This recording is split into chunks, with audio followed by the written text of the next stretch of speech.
ভালোবাসলে পরিবারের বিরুদ্ধে যেতে হয়। হ্যাঁ, এটা স্বার্থপরতা নয়।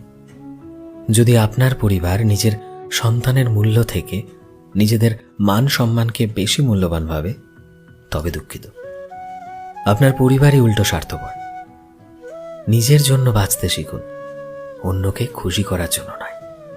নইলে আজ থেকে 60 বছর পর একটি রুমে একা বসে ভাববেন, নিজের জন্য বাঁচলাম কই?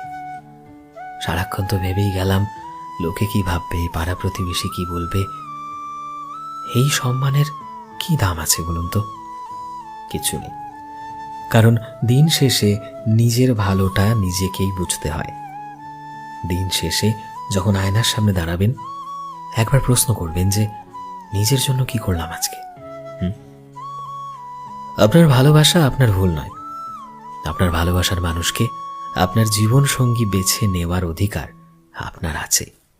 আপনার কেন, প্রত্যেকের আছে। কারণ ভালোবাসা পবিত্র। আমি সত্যিকারের ভালোবাসার কথা বলছি, যেখানে একে অপরকে কমিটমেন্ট দেওয়া রয়েছে, যেখানে একে অপরের সাথে সারাটা জীবন কাটানোর একটা অঙ্গীকার রয়েছে। আমি সেই ভালোবাসার কথা বলছি। আপনি যদি সেই ভালোবাসায় বিশ্বাসী থাকেন, তবে অবশ্যই আপনার ভালোবাসাটা অপরাধ নয়। তবে অবশ্যই আপনি আপনার ভালোবাসার অধিকার ছিনিয়ে নিতে একটু তো লড়াই করতেই পারেন। সেটা পরিবারের সাথে হোক কিংবা সেটা সমাজের সাথে। কারণ আর কেউ মানুক বা না মানুক, আপনি তো জানেন আপনার ভালোবাসা 100% খাঁটি। যদি আপনার এই সঠিক সিদ্ধান্তের জন্য আপনার পরিবার কষ্ট পায়, তাহলে একটু ধৈর্য ধরুন, অপেক্ষা করুন। মানুষটাকে হারাতে দেবেন না প্লিজ। ভালোবাসার মানুষ একবার হারালে ইহকালে আর ফিরে পাবেন না। ভালোবাসার লড়াই করতে হয়, চোখের জল ফেলতে হয়, স্যাক্রিফাইস করতে হয়। সত্যিকারের ভালোবাসা এমনি এমনি সার্থক হয় না। সেটার পেছনে অনেকটা স্ট্রাগল থাকে, এবং সেই কারণেই তো সত্যিকারের ভালোবাসা অমর হয়ে থাকে। আফসোস নিয়ে 60 বছর বাঁচার থেকে ভালোবাসার মানুষটি হোক জন্ম জন্মান্তরের।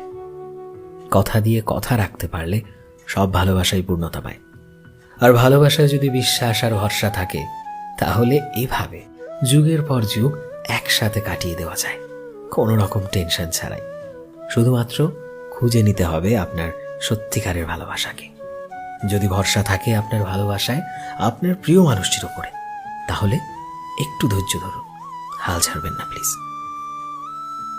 সো ফ্রেন্ডস, আমি শোভন ছিলাম তোমাদের সাথে, গ্রাফিক্সে বিশ্বজিৎ। ভিডিওটি কেমন লাগলো অবশ্যই কমেন্টে জানিও।